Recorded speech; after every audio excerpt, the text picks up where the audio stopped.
Imágenes de una crisis que continúa. Los rebeldes separatistas ucranianos siguen atrincherados en la ciudad de Debaltsevo, poniendo en peligro el alto al fuego acordado en Bielorrusia la semana pasada.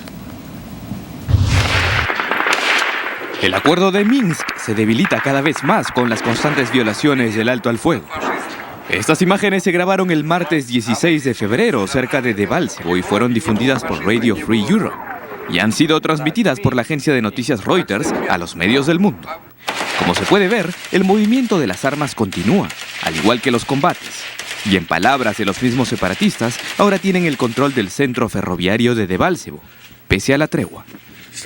De acuerdo con Minsk II, firmado la semana pasada, este martes las partes beligerantes debieron haber retirado la artillería pesada de la zona, algo que hasta el momento no sucede. El portavoz militar ucraniano Andriy Lysenko ha dicho que Kiev está dispuesto a retirar las armas cuando se reporte un alto al fuego total. Acabo de recibir la información más reciente sobre Debaltsevo. Por el momento, la lucha feroz continúa en el exterior de esa ciudad. Hay enfrentamientos militares cerca de la estación de tren, pero nuestros soldados están sosteniendo sus posiciones y tienen un derecho completo a lanzar fuego en respuesta y mantener sus posiciones como lo han hecho desde hace varios meses. Por su parte, el portavoz presidencial Valery Chaly culpó a Rusia y a los separatistas de Donetsk y Luhansk de romper el acuerdo de Minsk y lanzar una ofensiva cerca de Debaltsevo. El funcionario dijo que toda esta situación está destruyendo la esperanza de paz y el regreso a un escenario diferente. La jefa de la diplomacia europea, Federica Mogherini, ha dicho que la Unión mantiene la esperanza del acuerdo de paz negociado en Minsk. Ella no considera que sea un fracaso, pero asegura que el bloque del viejo continente insistirá en su aplicación, puesto que desde el inicio sabían que iba a ser un pacto frágil y difícil. Al cierre de esta edición, un comunicado enviado por el gobierno ucraniano reconoció que los separatistas tomaron el control de algunas partes de Debaltsevo y que un grupo de soldados ucranianos ha sido capturado. Ellos ahora son prisioneros de guerra de los separatistas. Y el presidente de Rusia, Vladimir Putin, ya ha dicho que Ucrania debe permitir que sus soldados en Debaltsevo se rindan. Él ya da por hecho que hay una victoria de las fuerzas prorrusas. Se habla también que han rodeado estas fuerzas el cuartel militar en la zona, que están avanzando, que tienen a 300 personas detenidas. Bueno, ha habido muertes también del lado ucraniano. E incluso señalan los prorrusos que Debaltsevo ni siquiera estaba incluida en el acuerdo del cese al fuego, porque ya está prácticamente tomado. Esa es la versión rusa.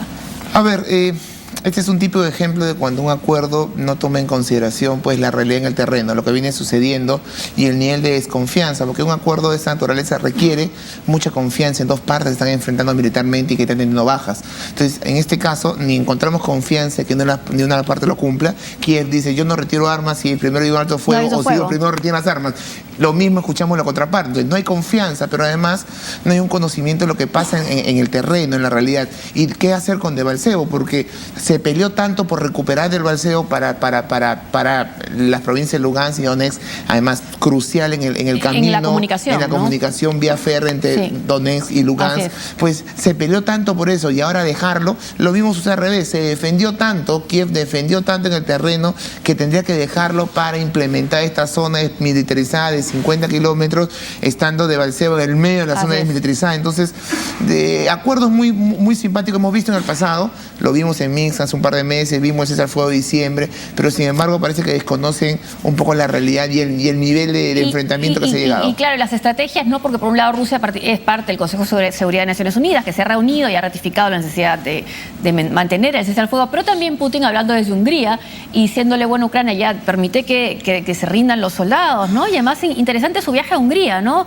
Es como para decir, Europa puede tener cierto rechazo con mis políticas, pero por ejemplo hay un país como Hungría que me recibe, ¿no? Y firma tratados. Pasa lo mismo con Grecia, viaja a Egipto, Italia, que es un aliado de Estados Unidos importante, es decir, hace un año estuvieron por la América Latina, que se supone que es la zona de influencia más cercana a Estados Unidos que en relación a Rusia. Esa es parte de la política de Rusia, de que trata de mostrar a Occidente de que puede mantener relaciones inclusive con socios importantes de ellos. Pero bueno, más allá de eso, lo cierto es que el caso ucraniano nos demuestra además la importancia simbólica, sobre todo que ha adquirido Debaltseve, como en su momento lo fue el aeropuerto de Donetsk, que fue centro de la batalla. Claro, son puntos estratégicos. Ahora pues Debaltseve no solamente estratégico, sino simbólico para ambas partes, porque ahí han muerto muchos combatientes de ambas partes. Y fundamental para los prorrusos también, ¿no? Por la comunicación. Ese es otro de los puntos que seguiremos mañana con atención. Vamos ahora a otra nota. El presidente de Estados Unidos y la primera ministra danesa han prometido enfrentar juntos al terrorismo. De otro lado, Egipto pidió al Consejo de Seguridad emitir una resolución para que la coalición internacional ataque al Estado Islámico en Libia.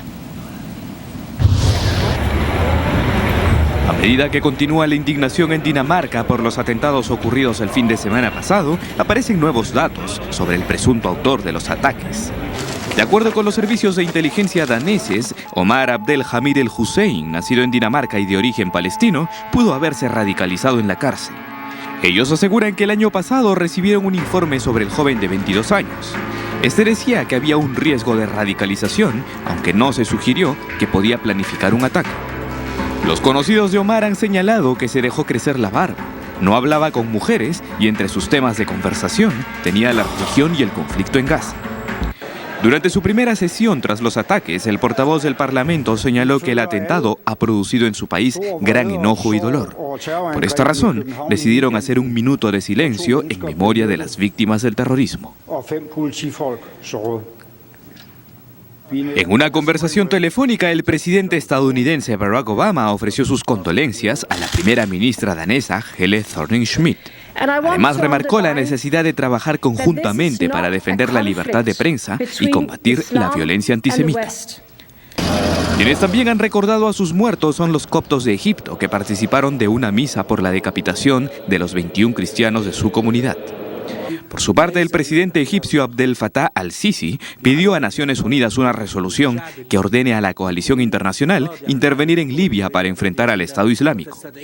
El avance de los terroristas es sorprendente y podría ser demostrado con estas imágenes. Exponiendo todo su poderío, los terroristas han desfilado en la que se cree es la ciudad libia de Benghazi. Este video fue subido a internet por el grupo terrorista Ansar al-Sharia, organización que ha jurado lealtad al autodenominado califato liderado por el criminal Abu Bakr al-Baghdadi.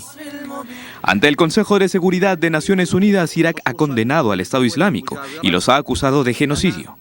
El gobierno de Bagdad nuevamente ha pedido ayuda a la comunidad internacional para luchar contra esa amenaza, pero internamente se enfrenta a otra: la resistencia de las milicias chiíes de responder a las órdenes de Irak. Según el diario español El País, los vínculos con Irán de estos grupos armados paralelos, así como el enfrentamiento con los suníes, incluso los de nacionalidad iraquí, estarían debilitando la lucha contra el Estado Islámico. El Instituto para el Estudio de la Guerra también advierte que esta situación está socavando la autoridad del primer ministro Haider al-Abadi, pero además es una seria amenaza para el frágil proceso político de Irak. Y está informando CNN que los kurdos están denunciando un fuerte ataque del ISIS en la zona norte de Irbil, en la región del Kurdistán, en Irak. Es un ataque de grandes proporciones que sucede cerca de los pueblos de Wer y Makamur. Una fuente kurda dice esto, citada por CNN. Ataque, una contraofensiva también del ISIS, probablemente a los ataques de Egipto. Tengo la impresión que el Estado Islámico, una manera de compensar la asimetría evidente que tiene en su enfrentamiento con Occidente y con algunos países árabes, pues es abriendo nuevos flancos que haga que Occidente tenga que tomar acciones en diferentes lados y no solamente se concentre en lo que fue, por ejemplo, Kobane, en donde el Estado Islámico ha sido medianamente rechazado. O no necesariamente Occidente, o Egipto. Exacto, atacando a los Libia. aliados, la coalición, digamos, hablando de la coalición. Entonces, de alguna manera que el Estado Islámico construya nuevos frentes. Si no es Kobane, entra Kirkuk, claro, y ahora con sus aliados en Libia y en el norte de Egipto, en la península israelí, Ansar Beit es una organización alineada con el Estado Islámico, abran nuevos frentes. No es casualidad que el presidente al-Sisi egipcio haya dicho ayer, pues que la tarea que la OTAN comenzó en Libia no acabó con la muerte de Gaddafi, sino que ahora requieren pacificar dicho país, que es un poco lo que se le exigía a Estados Unidos luego de su intervención en Irak. Entonces, lo que está diciendo es necesitan abrir nuevos frentes y eso va a implicar un mayor mayor costo económico, y también, dicho se pasa, una nueva estrategia que ya estamos viendo cómo la actual, a pesar de tener algunos logros menores en términos generales, no ha mellado ya un año después el accionar del Estado Islámico, que sigue llevando a cabo y sigue además creciendo y ramificándose en otros países, lo cual sigue abriendo nuevos frentes de combate, y creo que esa va a ser la estrategia que vamos a ver a partir de hoy, conjuntamente con atentados en Occidente de mayor magnitud. Bueno, como los que hemos visto en Francia, lo que hemos visto en Canadá, acabamos de ver en Dinamarca, y lo que ha aparecido también, la última información, el diario Le Monde, es que los terroristas que estuvieron involucrados tanto en el asesinato de los periodistas los terroristas que estuvieron involucrados en el asesinato de los periodistas de Charlie Hebdo, uno de ellos le mandó un mensaje de texto al otro terrorista que mató a las personas que estaban en el mercado kosher. Entonces sí había un vínculo. Vínculo que en verdad en un momento fue muy extraño, porque me acuerdo que unos decían alinearse con el Estado Islámico y otro con Al-Qaeda. Sí. Y la verdad es que todos conocemos que, a pesar de tratarse de grupos terroristas, entre ellos mantienen algunas, sino muchas diferencias. Así que eso llegó a dudar de que ambos habían estado coordinados. Pero a partir de lo que tú señalas y lo que dicen los medios, al parecer sí habría algo coordinado. Sí, eso dice Le Monde, y además al parecer uno de ellos tenía 13 celulares, ¿no? O sea, era todo muy planificado para evitar que los persiguieran, que detectaran, y que el atentado, además, lo que debe resultar muy cruel para las familias también, de los que murieron, estuvo a punto de cancelarse porque uno de los hermanos estuvo mal de salud. Pero bueno, finalmente y lamentablemente estos sucedieron con los resultados trágicos que conocemos. Y Naciones Unidas ha pedido protección para los civiles de República Centroafricana, mientras que Human Rights Watch ha denunciado el reclutamiento de niños menores de 13 años por los rebeldes y las Fuerzas Armadas. La Organización de Naciones Unidas ha hecho un llamado a proteger y atender las necesidades de la población civil de República Centroafricana, que vive un conflicto armado desde el año 2012 y que empeoró a finales del año 2013. De acuerdo con ONU, la asistencia humanitaria ha permitido que la situación mejore relativamente. No obstante, 2.700.000 personas todavía dependen de la ayuda externa para sobrevivir, mientras que 500.000 sigue desplazado debido a los enfrentamientos intercomunitarios entre exrebeldes musulmanes Séleca y las milicias cristianas anti-Balaka. Naciones Unidas advierte que el escenario en República Centroafricana aún es tenso. Por ello, han pedido compromiso y acción a los diversos actores políticos, religiosos y sociales del país, para que lo saquen de la inestabilidad y el conflicto. La organización Human Rights Watch ha denunciado que el ejército y las fuerzas rebeldes de Sudán del Sur continúan reclutando de manera sistemática a menores de edad en medio de la guerra civil que enfrenta el país más joven del mundo desde diciembre del 2013. Daniel Bekele, director para África de la ONG, ha señalado que pese a las promesas del gobierno, las partes beligerantes continúan usando a niños soldados en combate, tareas logísticas y reabastecimiento.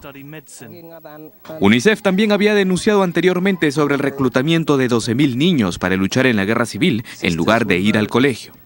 Vale recordar que el derecho internacional humanitario dice que reclutar a menores de 15 años en conflictos constituye un crimen de guerra. Otro problema que está afectando al país africano es la crisis alimentaria, que ha alcanzado niveles críticos días después de la firma del alto al fuego entre rebeldes y fuerzas del gobierno. Las agencias de ayuda dicen que las tasas de desnutrición están en niveles alarmantes y 1 de cada 5 necesitará ayuda alimentaria hasta marzo. Una pausa y al regresar. Ultimátum del Eurogrupo a Grecia.